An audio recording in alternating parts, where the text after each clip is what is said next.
ముందుగా ఈ సినిమాని ఇంత పెద్ద సక్సెస్ చేసిన తెలుగు ప్రేక్షకులకి అలాగే అభిమానులకి అందరికీ పేరు పేరున నా కృతజ్ఞత తెలియజేస్తున్నానండి. యాక్చువల్లీ ఈ సినిమా గురించి అందరూ మాట్లాడేశారు. ఈ సినిమా స్థాయి ఏంటి, ఎక్కడికి వెళ్ళి ఆగింది, ఎలా ఉంది, వాట్ ఈజ్ వాట్, ఎంత బ్లాక్ బస్టర్ అనేది అందరూ మాట్లాడారండి. బట్ డైరెక్టర్గా నేను దీని గురించి ఒక చిన్న విషయం మాట్లాడాలండి. ఈ సినిమా నిజంగా నాకు లైఫ్ అండ్ డెత్ అండి. యాక్చువల్లీ నాకు ప్రతి సినిమా మొదటి సినిమాయే, అలాగే ఇది కూడా నా మొదటి సినిమా లాగానే చేశాను. ముందు చేయబోయే ప్రతి సినిమా కూడా మొదటి సినిమా లాగానే చేస్తాను. అట్ ది సేమ్ టైం ఒక బాధ్యత నా మీద పెట్టారు. ఇందాక చెప్పారండి, బోయపాటి శ్రీను గారి చేతిలో శ్రీను చేతిలో మనం పెడితే కొడితే 2 ముక్కలు అవుద్దమ్మా, కన్ఫామ్ దూరిపోతామని చెప్పారు. అంత నమ్మకం పెట్టుకొని కథ విని పొరపాటును కూడా ఇక నాకు ఏమాత్రం ఇన్వాల్వ్ అవ్వకుండా 100కి 200% నేను నమ్మెళ్తున్నామమ్మా చెయ్యి అని అంటేనండి, నా షోల్డర్స్ బరువు ఎంత ఎత్తుకుంటుందంటే అంత ఎత్తుకుంటుంది. తప్పకుండా ఈ సినిమా కొట్టాలి, లేదంటే నేను లేను. ఇది క్లియర్. దానికి బెస్ట్ ఎగ్జాంపుల్ చెప్తున్నానండి. ఈ సినిమా ఎందుకు ఇంత ఇదిగా చెప్తున్నానంటే, నా మీద బాధ్యత పెట్టిన తర్వాత నేను ఒక మంచి సినిమా చేశాను, లెజెండ్ అని. దాని తర్వాత ఒక సరైన కథ దొరికి, దానికి కావలసిన హీరో బన్నీ లాంటి ఒక ఎనర్జెటిక్ ఉన్న హీరో దొరికి, నాకు టైం దొరికినా సరే, తను ఆ మధ్యలో సినిమా చేస్తున్నా సరే 2 years వెయిట్ చేసైనా సరే ఈ సినిమా చేశానండి. ఎందుకంటే దీన్ని కొట్టాలి, బ్లాక్ బస్టర్ అంతే. ఎందుకంటే వాళ్ళు నా మీద అంత బాధ్యత పెట్టారు.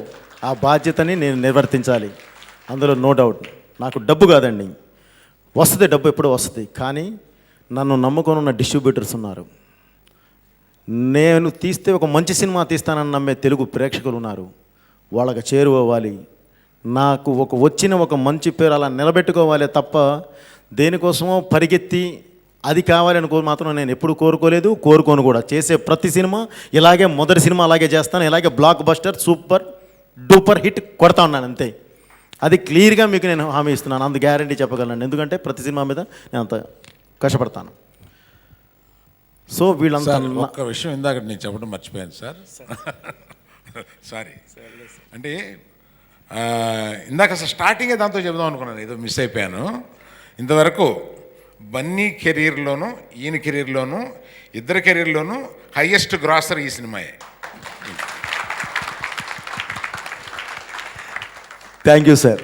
సో అంత బాధ్యత పెట్టిన తర్వాత ముందు క్యాస్టింగ్ దగ్గర నుంచి అండి ఒక్కొక్కటి చాలా కేర్ తీసుకోవడం జరిగింది. అంటే నేను బేసిక్గా మాస్ డైరెక్టర్ని, కొంత మాస్కి వెళ్తాను, నాకు తెలుసు. ఎందుకంటే నేను ఇంతకుముందు హిట్ హీరోస్తో చేశాను. సో ఒక హైప్ లేపి కూర్చోబెడతాను. అలాంటి టైంలో నాకు ఒక స్టైలిష్ స్టార్, డెఫినెట్లీ బన్నీ లాంటి ఒక ఎనర్జీ ఉన్న ఒక యంగ్ కుర్రాడు దొరికాడు. తనని దృష్టిలో పెట్టుకొని ఎలా వెళ్ళాలి అనే ఒక ప్లానింగ్ దగ్గర నుంచి 200% దీనికి హీరోయిన్స్ ఎలా ఉండాలి అంటే కళ్ళ ముందు ఒక బొమ్మ గీస్తే కనపడింది క్యాథరిన్. ఇంకొక బొమ్మ గీసి అంటే ఒక లౌడ్, అంటే మాటల్లోనూ చేతల్లోనూ చూడటానికి లోపల మాత్రం స్పైసీగా ఉండాలి, బయటకు కనిపించడానికి చాలా ట్రెడిషనల్ ఉండాలి. అన్ని క్వాలిటీస్ ఉన్న అమ్మాయి క్యాథరిన్. ఎగ్జాక్ట్లీ ఒకే అమ్మాయి పేరే అనుకున్నాం, డైరెక్ట్ ఆ అమ్మాయితో మాట్లాడటమే జరిగిందండి. అలాగే ఒక ఫీల్, ఒక అమ్మాయిని చూస్తే ఈ అమ్మాయి మా ఇంట్లో అమ్మాయి అనుకోవాలి. ఈ అమ్మాయే ఈ క్యారెక్టర్, ఇంకెవరు చేసినా సరే ఈ క్యారెక్టర్ పండదు, అలాంటి అమ్మాయి కావాలి. ఆ ఫీల్ క్యారీ చేయగలిగే అమ్మాయి కావాలి అని అంటే రకుల్ ప్రీత్ సింగ్ ఆ అమ్మాయి పేరు అనుకోవడం జరిగింది. యాజ్ ఇట్ ఈజ్ ఆ అమ్మాయి సెట్ అయింది. అలాగే ఫ్యామిలీ ఫ్రేమ్ పెడితే ప్రతి ఒక్కళ్ళు ఫ్రెష్గా ఉండాలి అని మంచి వాళ్ళని కరెక్ట్గా క్లారిటీగా ఆ క్యారెక్టర్కి న్యాయం చేసే వాళ్ళని తీసుకొచ్చి దీనిలో కూర్చోబెట్టడం జరిగిందండి. వీటన్నిటిలోంచి ముందు థ్యాంక్స్ చెప్పాల్సింది శ్రీకాంత్ గారికి. ఆల్రెడీ అరవింద్ గారు చెప్పారు, ఆయన శ్రీకాంత్ గారు ఎలా మాట్లాడారో తెలియదు. అది తెలియదు, కానీ ఆయన అడగడానికి కూడా భయపడ్డాం. ఎందుకంటే బాబాయ్ క్యారెక్టర్, కానీ ఆ క్యారెక్టరే ఈరోజు సినిమాకి ప్రాణం అలా పోసి అక్కడ పెట్టాడండి. ఎందుకంటే ఆ క్యారీ చేసిన emotion.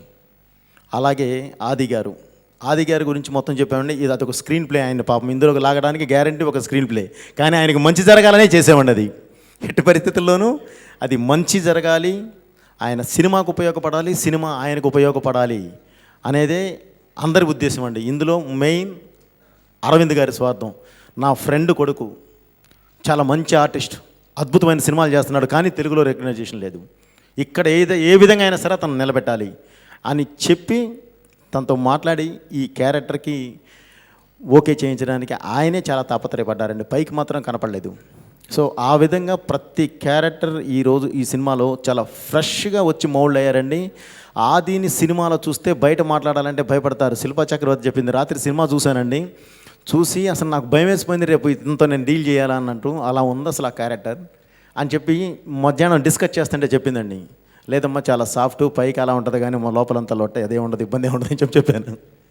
So sir thank you ఆది భయ్య, నిజంగా సినిమాకి చాలా చాలా చాలా మీరు చేశారు.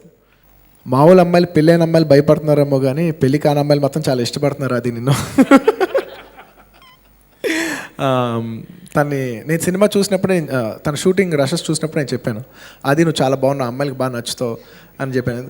He's the typical tall dark handsome guy.